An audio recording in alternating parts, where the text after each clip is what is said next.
गुरु भक्ति योग। ईश्वर का अनुभव करने के लिए गुरु भक्ति योग सबसे सरल, सचोट, त्वरित और सलामत मार्ग है। आप सब गुरु भक्ति योग के अभ्यास से इसी जन्म में ईश्वर का अनुभव प्राप्त करो। गुरु के नाम की शरण लो, सदैव गुरु के नाम का रटन करो। कलयुग में गुरु की महिमा गाओ और गुरु का ध्यान करो। ईश्वर साक्षात्कार के लिए यह श्रेष्ठ और सरल मार्ग है। मोक्ष अथवा सनातन सुख के द्वार खोलने की गुरु चाबी गुरु भक्ति है। जीवन मधुर फूल है जिसमें गुरु भक्ति मीठा शहद है। गुरु भक्ति योग के अभ्यास से अमृत, सर्वोत्तम शांति और शाश्वत आनंद प्राप्त होता है। गुरु प्रेम और करुणा की मूर्ति है। आपको अगर उनके आशीर्वाद प्राप्त करने हो तो आपको भी प्रेम और करुणा की मूर्ति बनना चाहिए।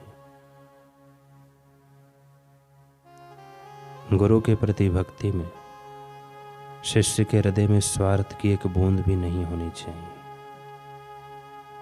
गुरु के प्रति भक्ति अखोट और स्थायी होनी चाहिए। गुरु सेवा के लिए पूरे हृदय की इच्छा ही गुरु भक्ति का सार है। शरीर या चमड़ी का प्रेम वासना कहलाता है, जबकि गुरु के प्रति प्रेम भक्ति कहलाता है। ऐसा प्रेम प्रेम के खातिर होता है।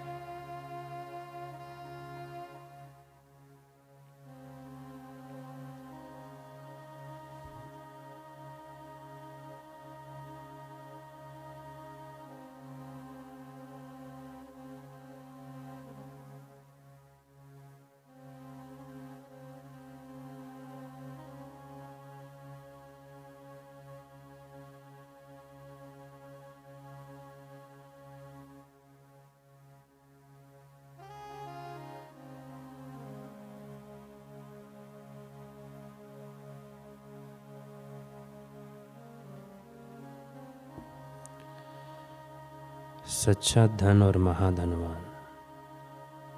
पंढरपुर में एक दानवीर साहूकार हो गए। वे अपने शरीर के वजन के बराबर धन संपत्ति आदि तोलकर याचकों को देता था। उसे अपने धन वैभव दानवीरता का बड़ा अहंकार था। एक बार उसने सोचा, क्यों ना नामदेव को कुछ दान दिया जाए। वैसे भी वह बेचारा गरीब है और रात दिन भगवान का नाम जपता रहता है। साहूकार ने नामदेव जी को बुलाकर उन्हें अपना हेतु बताया तो वे बोले, देखो भाई, मैं भिक्षुक नहीं हूँ, अतः आपका दान लेने की मेरी इच्छा नहीं। रही मेरी गरीबी की बात, तो जब मुझे भोजन की आवश्यकता होती है तो भगवान पूरी कर देते हैं। उनकी कृपा से मेरे पास ऐसा अलौकिक धन है जिसके सामने आपकी यह संपत्ति कुछ भी नहीं है। साहूकार बिगड़ते हुए बोला, ऐसा कैसे हो सकता है? नामदेव जी बोले, तुम्हारी और हमारी संपत्ति की तुलना करने से इस बात का निर्णय हो जाएगा। साहूकार ने अपनी कुछ संपत्ति तराजू के एक पलड़े में रख दी और नामदेव जी ने एक तुलसी पत्र पर राम नाम का पहला अक्षर रा लिखकर दूसरे पलड़े में रख दिया। तुलसी पत्र वाला पलड़ा नीचे बैठ गया और साहूकार का पलड़ा ऊपर उठ गया। साहूकार के पास जो कुछ धन था वह सब उसने पलड़े में लाकर रख दिया, परंतु फिर भी तुलसी पत्र वाला पलड़ा ऊपर नहीं उठा। तब साहूकार ने अपना दान, धर्म, तीर्थ यात्रा इत्यादि का पुण्य भी संकल्प करके उस पलड़े पर चढ़ा दिया, लेकिन तब भी वह पलड़ा ऊपर ही रहा।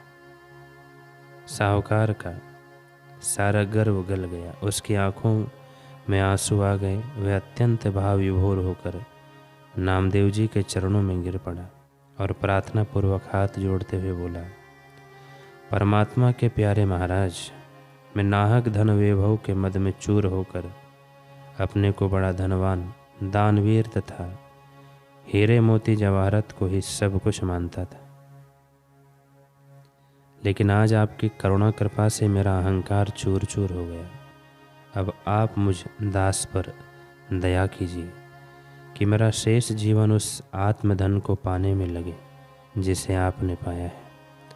आत्मधन पाने का मार्गदर्शन श्री गुरु ग्रंथ साहिब में संत नामदेव जी की वाणी में आता है। पार ब्रह्म जी चिन्ह सी आशा ते ना भाव सी, छिपे के घरी जन्म देला गुरु उपदेशु भैला, संत कहे परसादी नाम हरो नाम हरि भेटुला। अर्थात जो परब्रह्म की अनुभूतियों को संचित करेगा उसे अन्य सांसारिक इच्छाएं अच्छी नहीं लगेगी। जो राम की यानी भगवान की भक्ति को मन में बसाएगा उसका मन स्थिर होगा। संसार सागर तो विषयों का वन, संसार सागर तो विषयों का वन है, मन उसे कैसे पार कर सकेगा। यह मन तो माया के मिथ्यात्व को ही सत्य समझकर भूला पड़ा है। नामदेव जी कहते हैं कि यद्यपि मेरा जन्म छिपी के घर हुआ, फिर भी सद्गुरु का उपदेश मिल जाने से मैंने संतों की कृपा से प्रभु से भेंट कर ली, उस परमात्मा को पा लिया है। यह सद्गुरु की कृपा से ही संभव हुआ है।